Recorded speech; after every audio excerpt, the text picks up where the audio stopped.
Hi, and welcome to Gaming with Fort Sumter Miniatures. I am Ray Phillips, aka Fort Sumter, and this is my channel. Today we will be doing a review of Good Ground's Mexican War infantry and painting the same. During it, we'll discuss a little bit about the Mexican-American War, or as the Mexicans called it, the U.S. intervention in Mexico. Here we have Good Ground So Far From God Mexican infantry figures at 10mm. The figures have crisp lines, so it's easy to paint the detail that Robbie Baker put into these figures. Each pack has 4 different figures. The line infantry has several different helmets, shakos, which include the garrison cap. The troops have a goat, cow skin backpacks, bedrolls, and canteens. In painting these, every one I have painted used the French blue top and white pants, though you could sprinkle in some white tops to give the figures character. There's a lot of detail on these figures that you can easily make out the turnbacks, canteens, shako badges. The packs contain 12 troopers in the line packs at $450 US, and 3 commanders in the command pack at $175 US.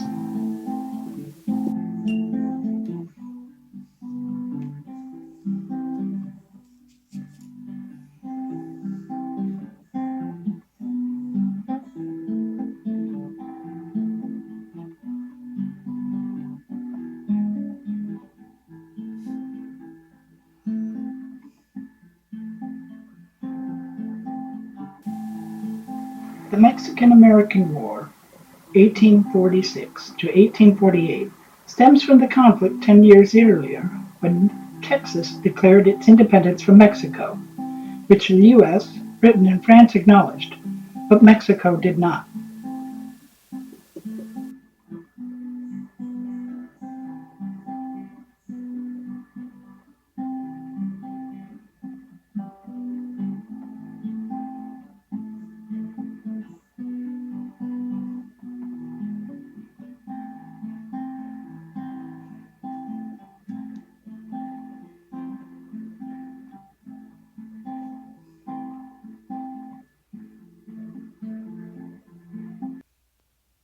You will note here I mount anywhere from 8 to 12 figures on coffee strips.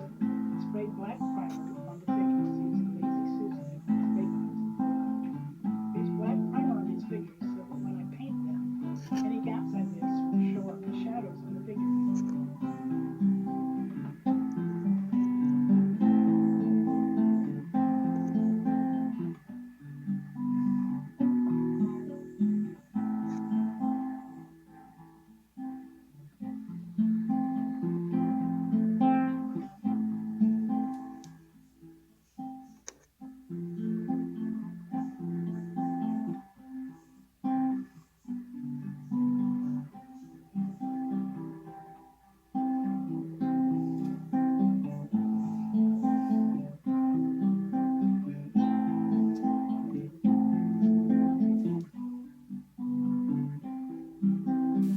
In painting the infantry, I then like to start on the deepest parts of the figures, like the pants and the tops. For the pants, I like to paint them gray, along with the areas that are going to get painted red. I paint the future red spots with gray because the red will pop that much better with only one layer.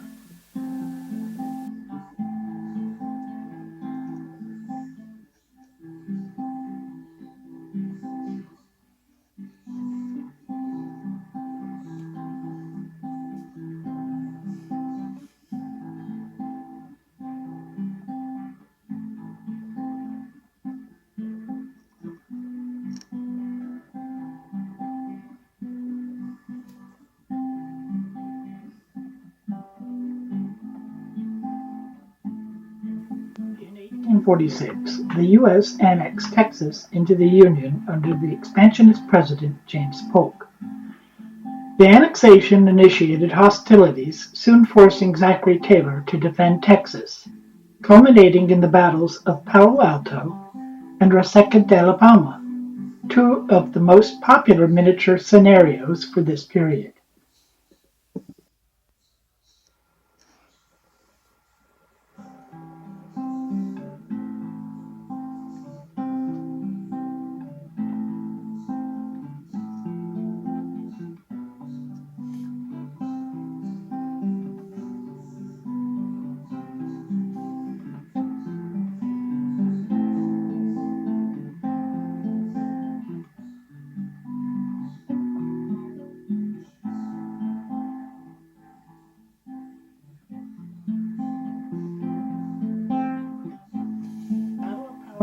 Battle, May 8, 1846, 5 miles from Brownsville, Texas, saw 3,700 Mexican troops attack the 2,300 U.S. troops under Zachary Taylor. The battle opens up with the U.S. forming a line on the heights after an artillery duel, of which the U.S. got the better of the Mexicans. The Mexican cavalry charged, while numerically superior.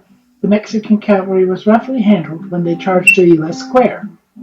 U.S. artillery fire, mostly by the light artillery, Ringgold's flying artillery, made up the difference and saw the Mexicans attempting to retreat on the morning of the 9th.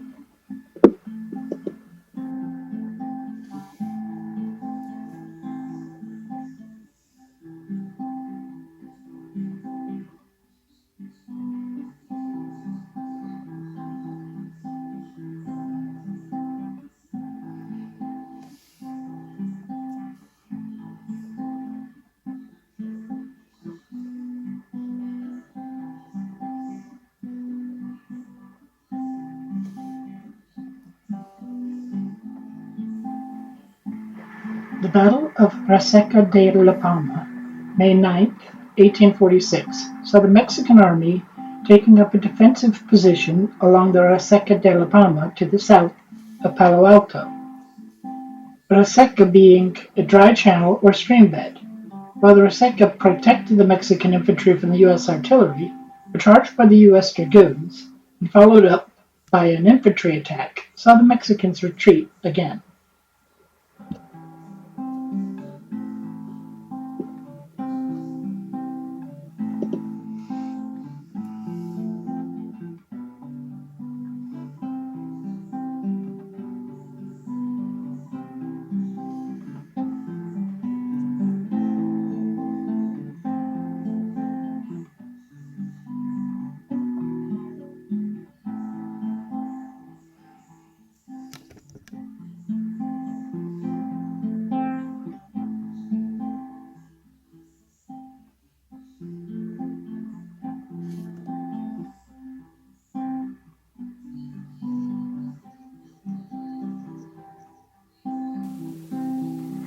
In 1847, Santa Anna loses the Battle of Buena Vista, then assuming the presidency of Mexico in March.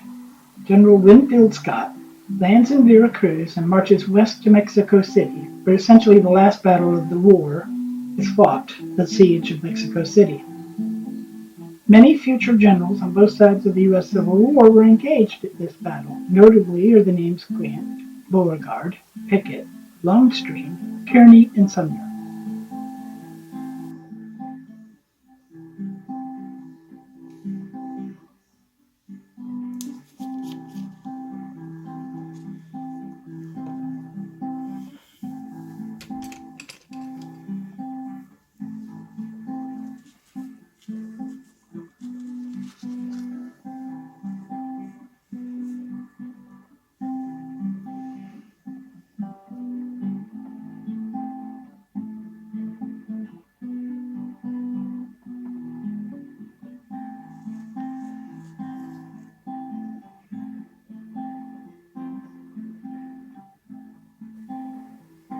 Taylor moved into Mexico and marched on Monterrey, Mexico to the west, and seized it for 3 days, where the U.S. first faced the Irish-American Volunteer Artillery Unit, San Patricios, culminating in a truce and the Mexicans marching out with their sidearms. The Battle of Buena Vista, February 22nd and 23rd, 1847, Taylor moved south towards Mexico City and encountered Santa Anna's forces at the La Augusta, the narrow place, just south of San Juan de la Buena Vista, where 4,500 Americans faced 15,000 Mexicans.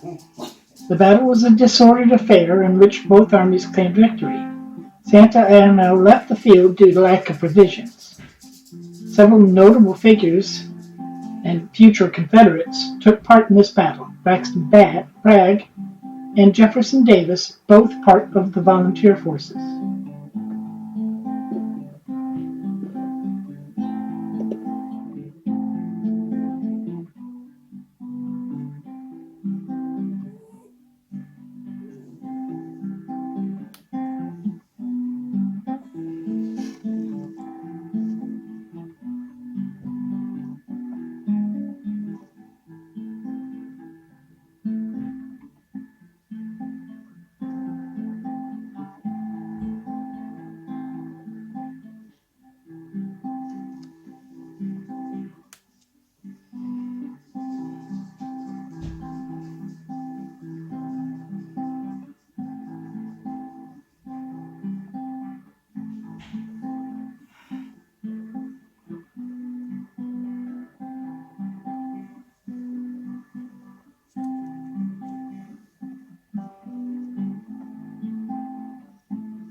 the jacket.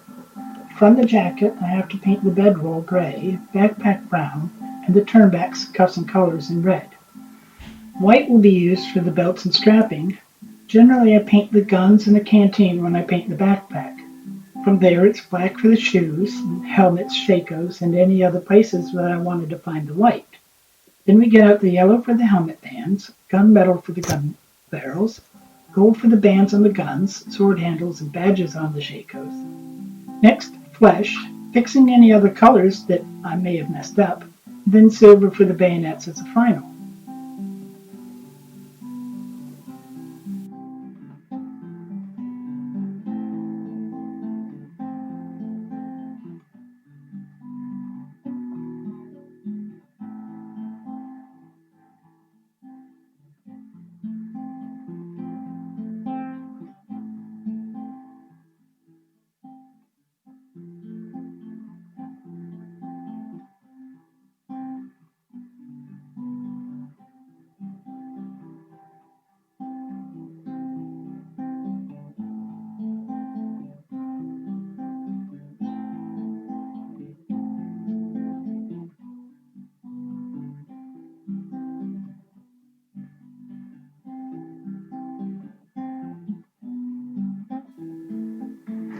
In March, Winfield Scott invaded Mexico at Veracruz.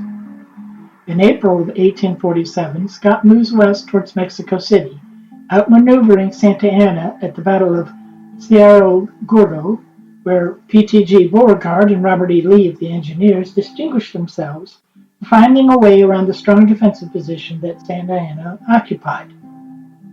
The Battle of Contreras, August 18th through the 20th of 1847, saw Scott again outflank Santa Anna, after which Santa Anna retired to Mexico City.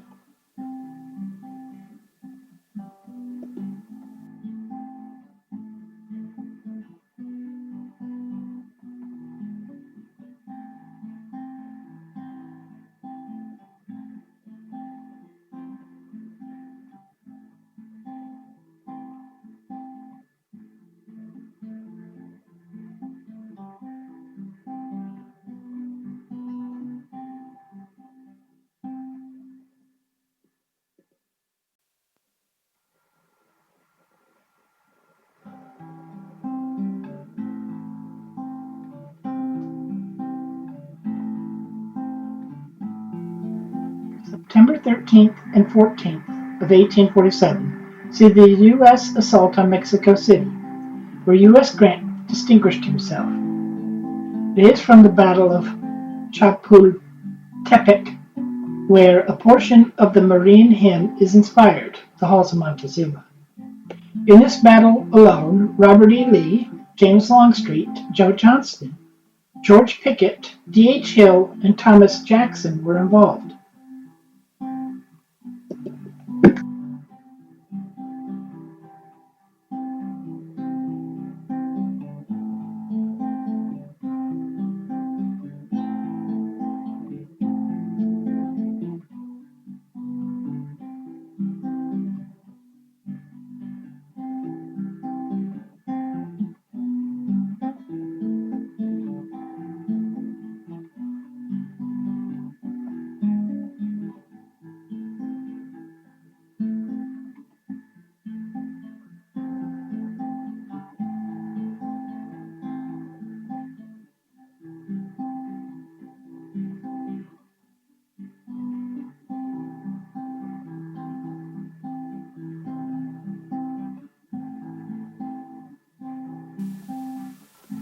Good Grounds, So Far from Godline, is a fairly complete set.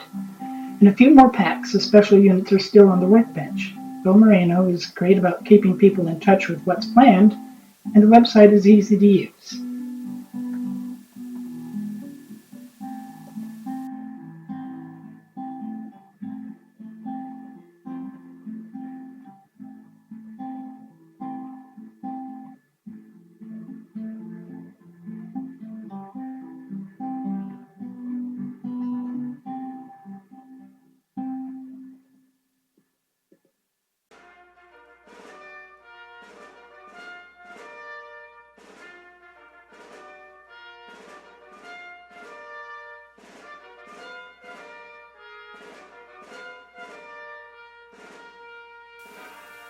Thank you for following along in my journey, and I hope that you click subscribe and follow my next adventures. I'm not sure what it's going to be yet. I don't have any commissions sitting on my desk other than the Mexican-American War. I do have some American Civil War I have to do, so that may be the next video.